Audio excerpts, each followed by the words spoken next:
When I moved to German, I thought the hardest part would be the paperwork, the language, or maybe finding a job. But the truth is, the hardest part was feeling alone. There's a kind of loneliness that hits different when you are in a new country. You don't know anyone. You don't speak the language fluently. You don't feel like yourself anymore. If you're feeling alone, you are not weak. You are incredibly strong for choosing this path. And one day, this very loneliness will become a bridge, helping you connect with others who feel just like you do now. You are not just surviving, you are becoming someone brave enough to rebuild a life in a place that once felt foreign. Hi guys, welcome again to this channel, and let's talk about the loneliness in a new country.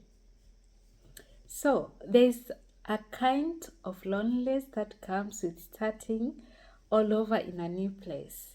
It's not just about missing people, but about it's more like you're missing your environment. Like you are born in a different country, you've been living in this other country, and you are now in a new country. Like it's about missing the familiarity. Like you miss the language, you miss the food, the way people smile or greet you on the street.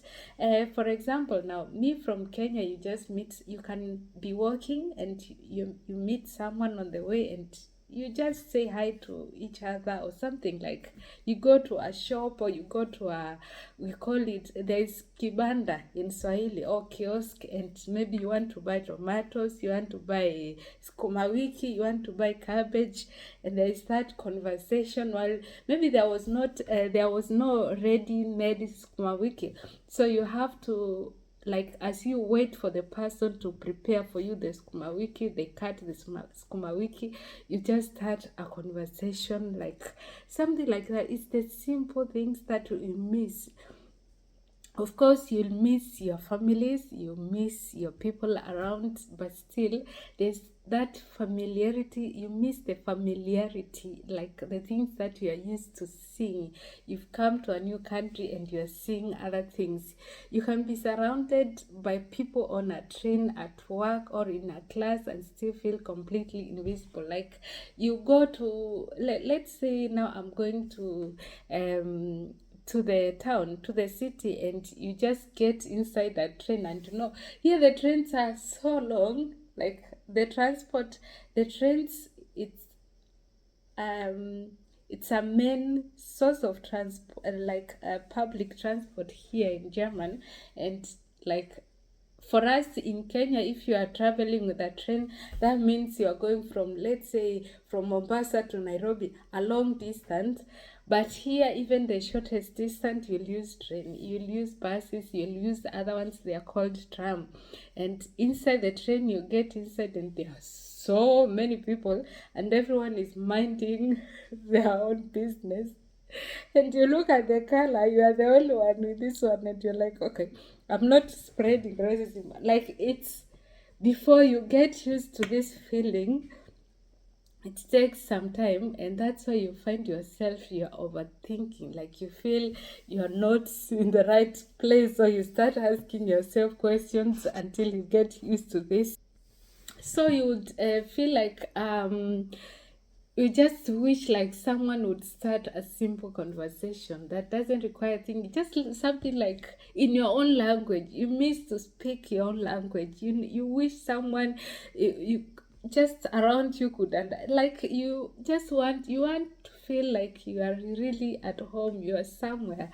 Those are some of the challenges that people miss when you move in a new country. And like in like, let's say for example, it's not an example, like in Kenya, we are fond of jokes. Like you would just say anything, and for you, you're free to talk, you can just joke around and everybody will laugh and so on.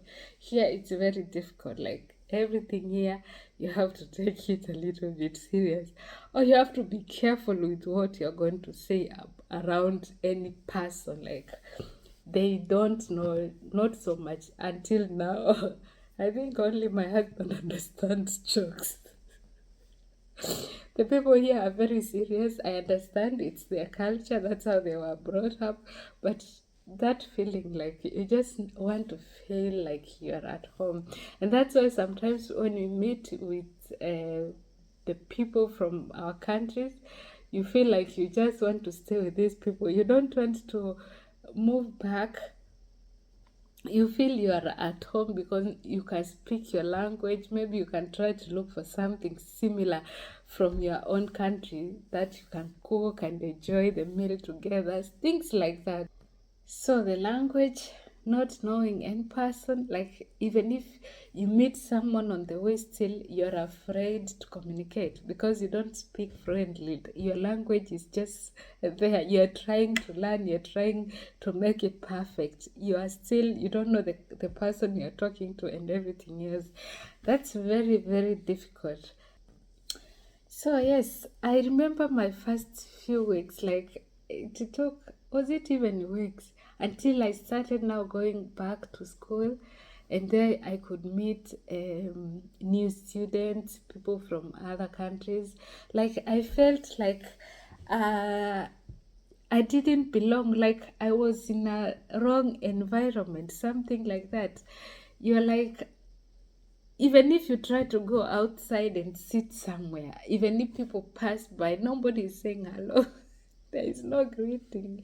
You're just there alone, and if you're sitting in the park, you just watch the trees. If maybe there are people passing, you just watch them, or you walk around and the cars or the buses or the tram, everybody is just passing, is just minding their own business. So you feel a little bit loneliness. But anyway, with time, when you try to figure out what you can do, especially now, I started settling after I started going to school, and now your head is occupied. You don't have to sit down the whole day inside the house and think and think and think. When you go to school, you are able to discuss with others. You will ask people their experience. How do they feel? How long have they been here? How have they been coping and everything like that? And people will share their ideas. They will tell you this is how it is.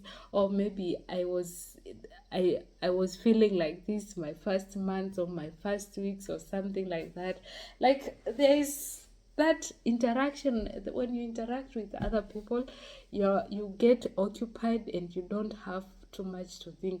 Another thing is trying to find something similar from your culture, let's say like food, because here the food is very, very different. So if you can try to look for something that at least looks similar to your own, then that one will also make you feel a little bit is it comfortable, not so comfortable, but at least you have I don't know how to put it, but like you feel, yes, at least you can try something different, you can try to make something out of another, like things like so, the small things.